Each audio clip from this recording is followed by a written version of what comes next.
الحمد لله نحمده ونستعينه ونستغفره ونؤمن به ونتوكل عليه ونعوذ بالله من شرور أنفسنا ومن سيئات أعمالنا من يهده الله فلا مضل له ومن يضلل فلا هادي له وأشهد أن لا إله إلا الله وحده لا شريك له وأشهد أن محمدا عبده ورسوله أما بعد فإن خير الحديث كتاب الله وخير الهدي هدي محمد صلى الله عليه وسلم وشر الأمور محدثاتها وكل محدثة بدعة وكل بدعة ضلالة وكل ضلالة في النار.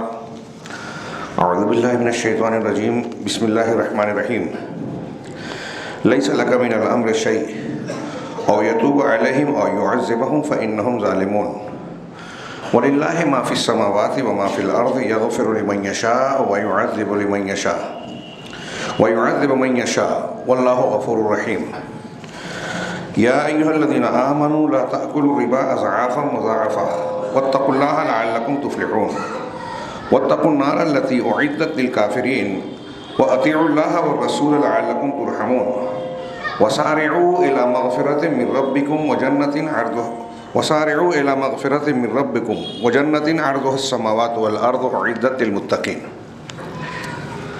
محترم حاضرین، حالیہ دنوں میں یا گزشتہ ہفتے میں کہیے، ایک سب سے بڑی خبر کہنی چاہیے، سب سے اہم واقعہ جو خبر بننے کے لائق ہے اور جس میں عبرت کے بہت سامان ہیں، وہ ہے شام، جسے انگریزی میں سیریا کہا جاتا ہے، اس کا موجودہ منظرنامہ، جہاں ظالم و جابر وقت کے فرعون بشار اسد کی حکومت کا خاتمہ ہوا.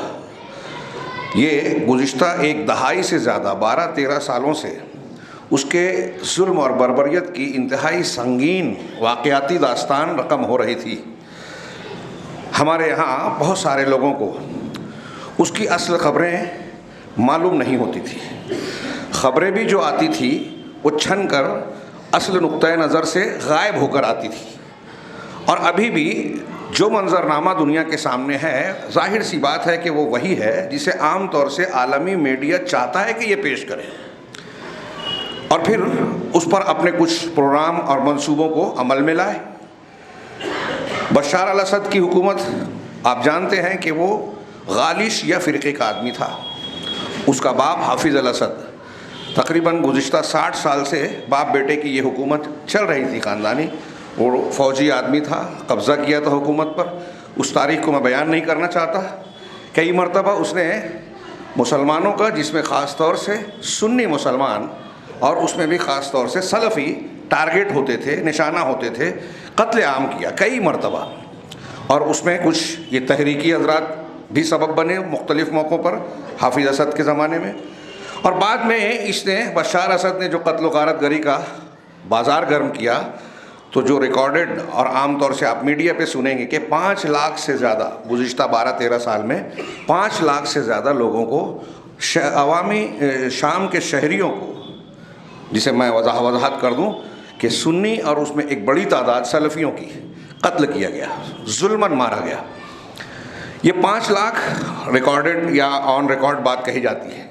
اگر آپ دوسری ذرائع کو دیکھیں گے، آزاد ذرائع میں، تو یہ 15-20 لاکھ سے زیادہ ہے. شہروں کو کھنڈر میں تبدیل کر دیا گیا. اللہ رب العالمین نے شام کی سرزمین کو برکت والی زمین بنایا. اور جب ہم شام کہتے ہیں تو یہ موجودہ شام تو ہے ہی، پرانا جو اصلی شام ہے اس میں اردن، فلسطین وغیرہ شامل ہے. اور اس اعتبار سے شام سے متعلق آپ پڑھیں گے بہت ساری احادیث اور روایات ہیں. فتنوں کے دور میں شامیوں اور یمنیوں کی تعریف اللہ کے رسول صلی اللہ علیہ وسلم کی زبان مبارک سے نکلے ہیں. وہاں اہل علم اور علم کا بسیرا ہونے کا ذکر ہے. اور آخر وقت کے جو واقعات ہوں گے، اہل ایمان کا جماوڑا اور اکٹھا ہونا وہاں ہوگا، جو آخری جنگ لڑیں گے. فی الحال شام میں جو معاملات ہوئے، اس میں میں یہ عرض کر رہا تھا کہ ہمارے لیے عبرت کا سامان ہے. بشار اسد بڑا ظلم، حکومت، اقتدار، قوت جس کے ہاتھ میں ہوتی ہے عام طور سے وقت کا، وہ فرعون سمجھتا ہے کہ میں جو چاہوں کر لوں، اور میرے ظلم و ستم کی کا سورج کبھی ڈھلے گا نہیں، شام نہیں ہوگی. لیکن آپ دیکھ رہے ہیں کہ آج اس شخص کو ایک نامعلوم جگہ پر رسیا میں جانے کے بعد، پہلے پتہ ہی نہیں تھا کہاں گیا، پناہ لینی پڑی، ہاں، اور کوئی ملک یا کوئی شخص اس کے ساتھ ہمدردی کے ساتھ کھڑے ہونے والا نظر نہیں آتا۔ لاکھوں لوگوں کو قتل کیا، بے شمار لوگوں کو بے گھر کیا، قید و بند کی صعوبتوں میں ڈالا، ہاں، منظر آتے تھے، بچے، چھوٹے چھوٹے بچے، خواتین جو ہیں وہ زمین کی پڑی ہوئی چیزوں کو، یہاں تک کہ مٹی کو کھانے پر مجبور تھے۔ انتہائی شدید سردی کے علاقوں میں، سرد علاقوں میں ان کے پاس بچھانے اور اوڑھنے کی بات تو دور، تن کو گرم رکھنے کے لیے معقول لباس کی بھی جو ہے سہولت موجود نہیں تھی۔ ایسی داستانیں اور مناظر آپ دیکھیں تو دیکھ نہ جائے۔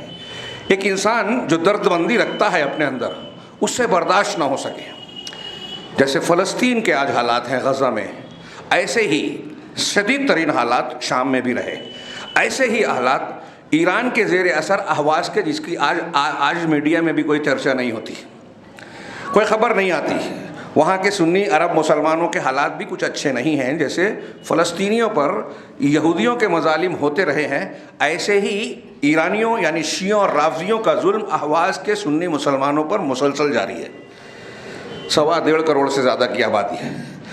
اس طریقے سے آپ دیکھیں کہ یہ مظالم جاری ہیں، اور دنیا کے دوسرے علاقوں میں، ہم اور آپ جہاں رہتے ہیں، یہاں بھی جس کو اقتدار حاصل ہوتا ہے اسے ایسا لگتا ہے کہ سب کچھ میرے ہاتھ میں ہے، میں جو چاہوں، میں جسے پسند کروں، وہ انصاف کا تقاضا ہو یا نہ ہو، ہم اسے نافذ کر لیں، عدالتوں کو، قانون کو اپنے حساب سے توڑے مڑوڑیں، قانونی ایجنسیوں کو اپنے حساب سے استعمال کریں۔ آج ہندوستان میں یہ شکوہ ہمیں ہی نہیں، سیاسی پارٹیوں کو بھی ہے۔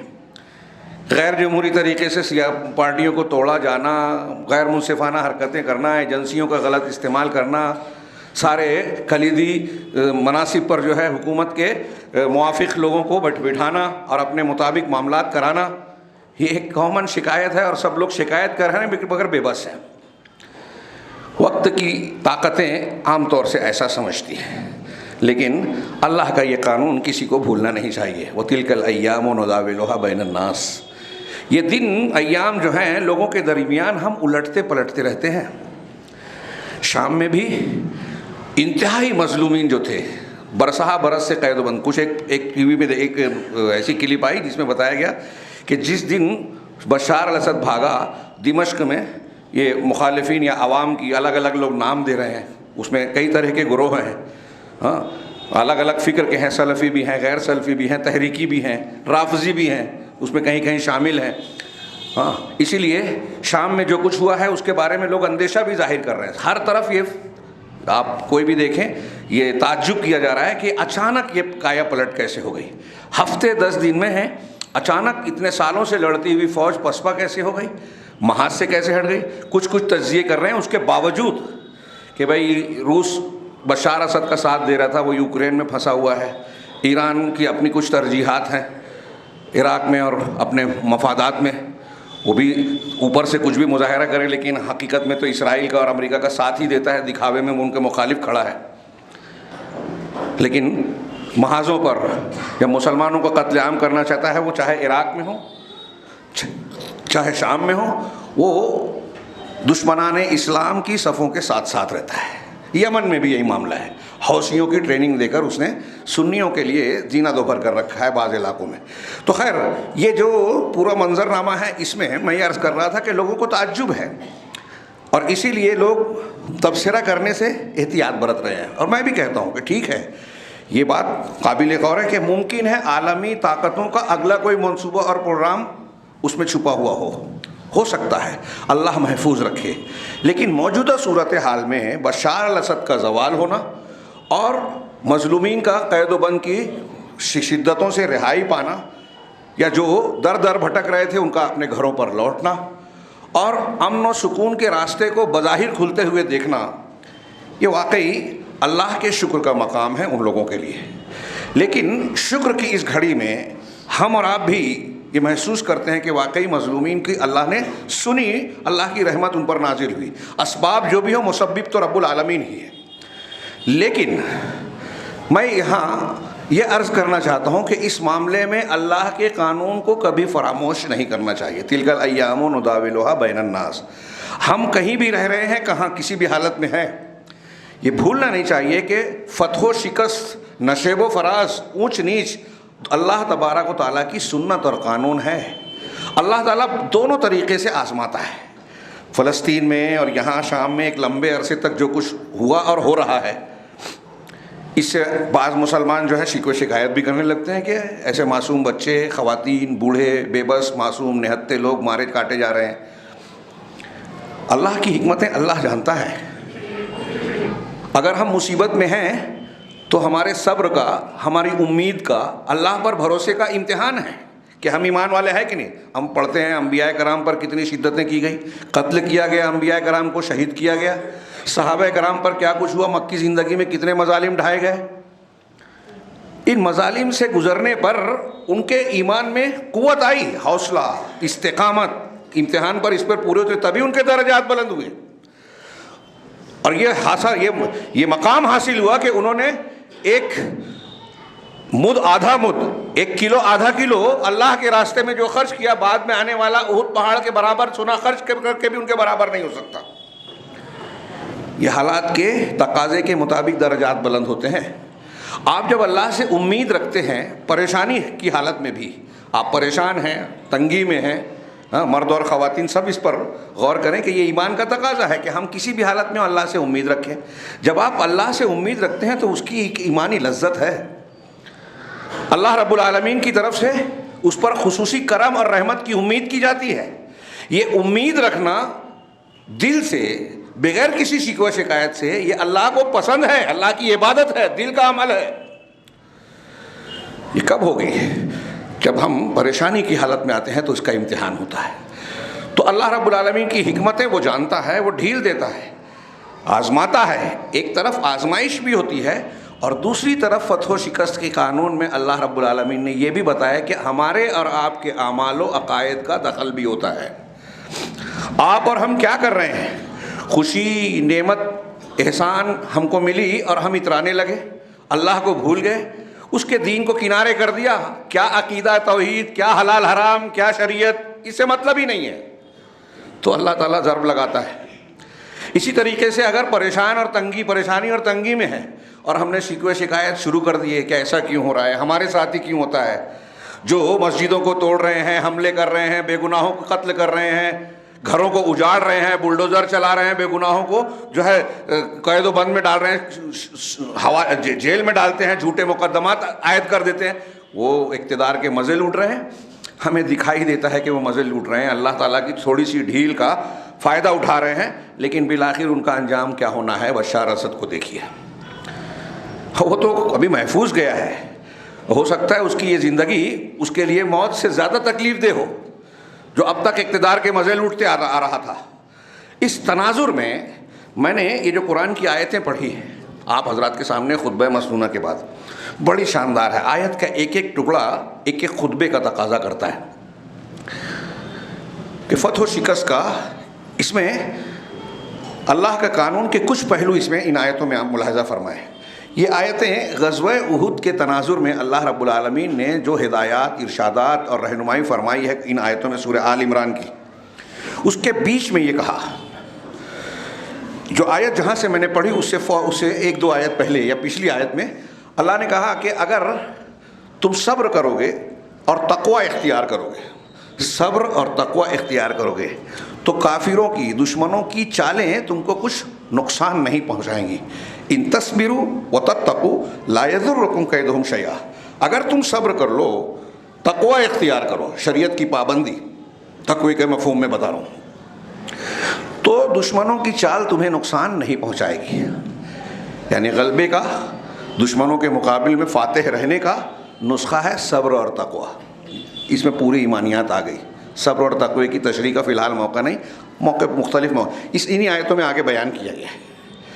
اس کے فوراً بعد یہ جو واقعات پیش آئے تھے غزوہ احد میں, آپ جانتے ہیں کہ پہلے حلے میں جو مقابلہ شروع ہوا تو ابتدائی کچھ ہی دیر میں, گھنٹے 2 گھنٹے میں مسلمان غالب آ گئے,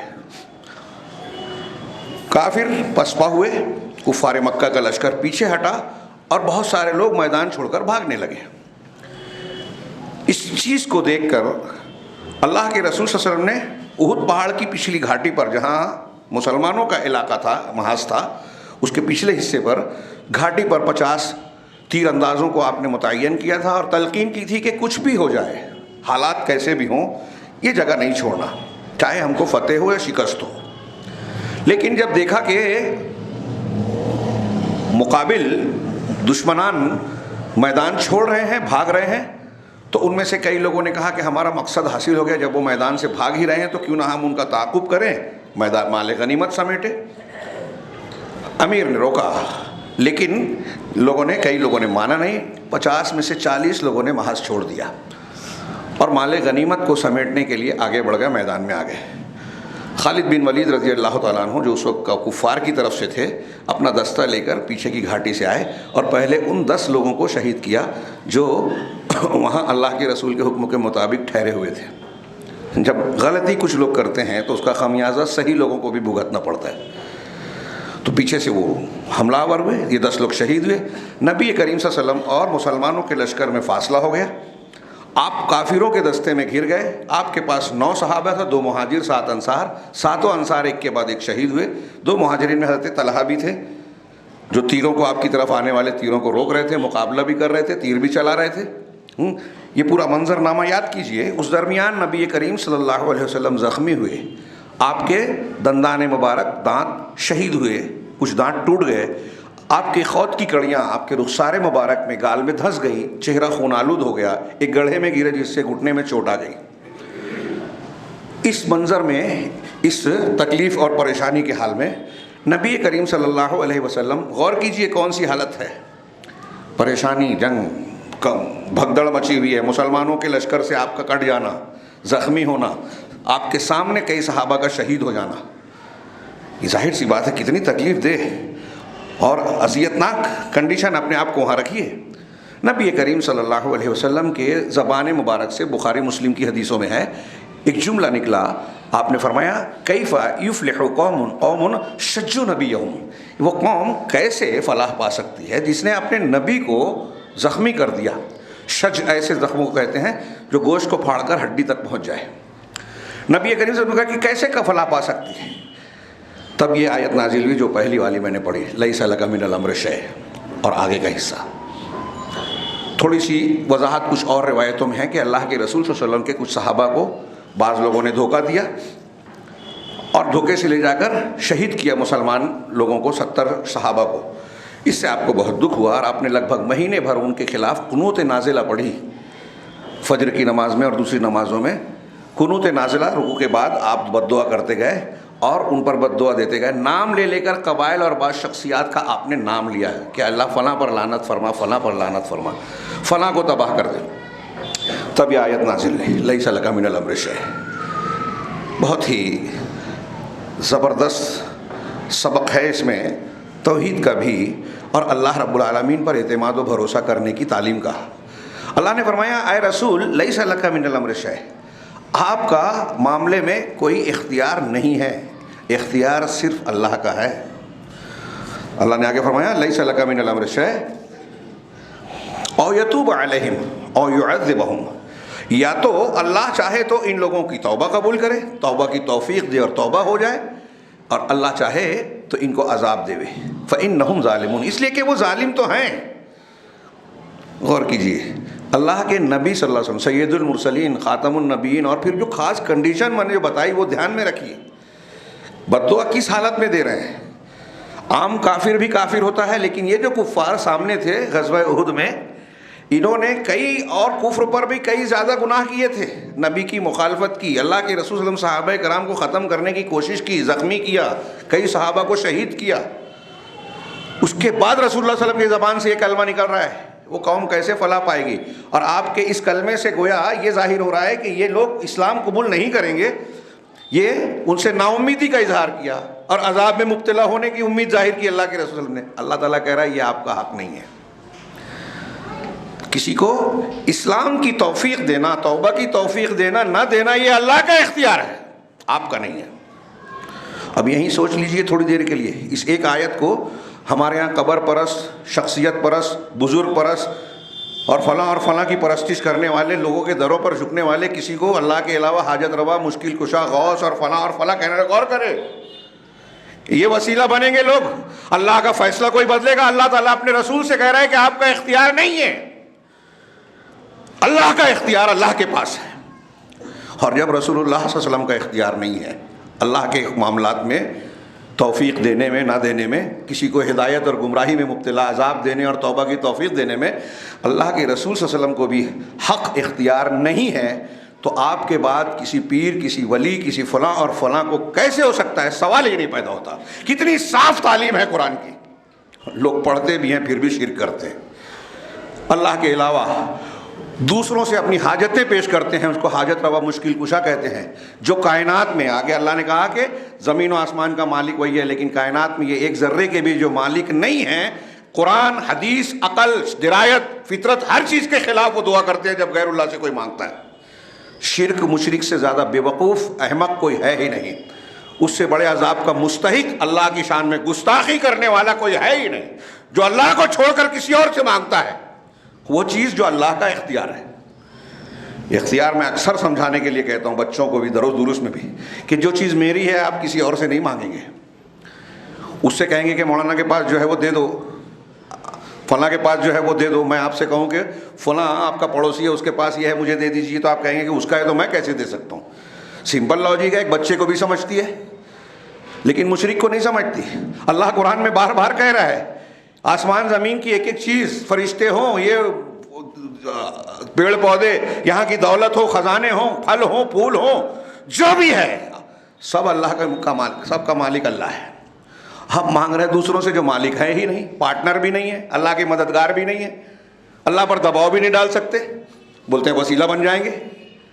تو اللہ نے کہا اے رسول معاملے میں آپ کا اختیار نہیں ہے. اور غور کیجئے، اس سے پتہ چلا جو لوگ کہتے ہیں اللہ کے رسول عالم الغیب، مختار کل، جو چاہیں کر لے میں، کتنا شدید رد ہوتا ہے قرآن سے.